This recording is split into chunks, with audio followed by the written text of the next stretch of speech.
Okay, so the next thing we're going to cover is how to patch in the electric guitars. We have a couple people that run through the amps, and a majority of the people run direct, but either way, it's good to know just how to patch anyone in. So by default, the amps are what's patched in. So in the center of all these little buttons, there's one that says patching/metering. So you just press that and you'll see it comes up to this channel. On the left side of the screen is inputs, but also where the source is coming from. And then the right side is where the source is going to. So right now we're looking at our I/O, which is our stage box, and then inputs, which is how we get it from the stage into the console. So right here on stage box A, these four that are turned green to show they light up green or highlight green when they're patched. So that's how you know if something's connected or not. But right now we can see input 17 on stage box A is going to EG1A, EG1B, EG2A, EG2B. So a quick note for that, if they are running through the amp, just make sure whatever amp they're running into, that the speaker cable on the back says whatever position they're at. If they're in EG1, make sure that the speaker cable going into that amp is plugged into, it says EG1, and then it'll just come up in the right spot. But if they're running direct, so we have two different sets of inputs.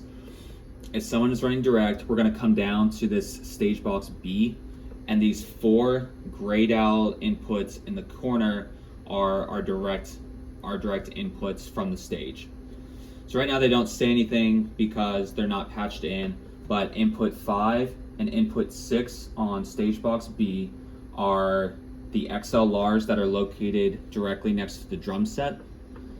Input 7 and input 8 on stage box B are the two XLRs that are sitting on the riser that's located next to the keys.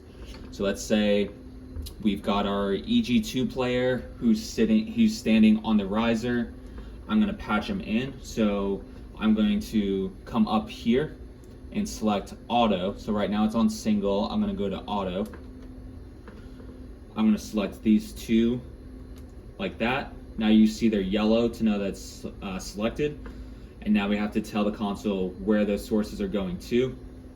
I'm going to come over here, and you can hover the mouse over the different inputs to see what the label is in case you can't remember where they are. So like I said, I'm patching this person into EG2. So I'm going to find EG2A to start. I'm going to select it. Now if we come back down here, they're both green because it just patched in both inputs at the exact same time. So now we see EG2A input 7 on stage box B, EG2B is input 8 on stage box B. If both guitarists are running direct, I can also kind of highlight all four of those inputs.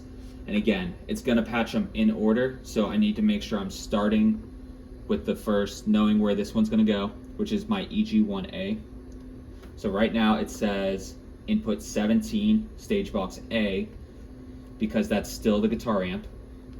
I'm just going to select it. Now all four are green, and now we can see all of my inputs are from stage box B, and that's how I know I'm going direct.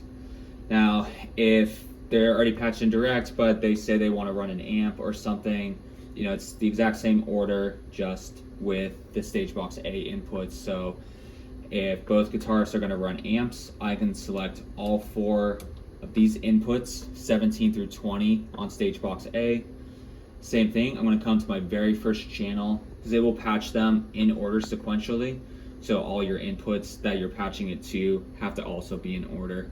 There's a different way if you're patching them out of order, but we're not going to cover that.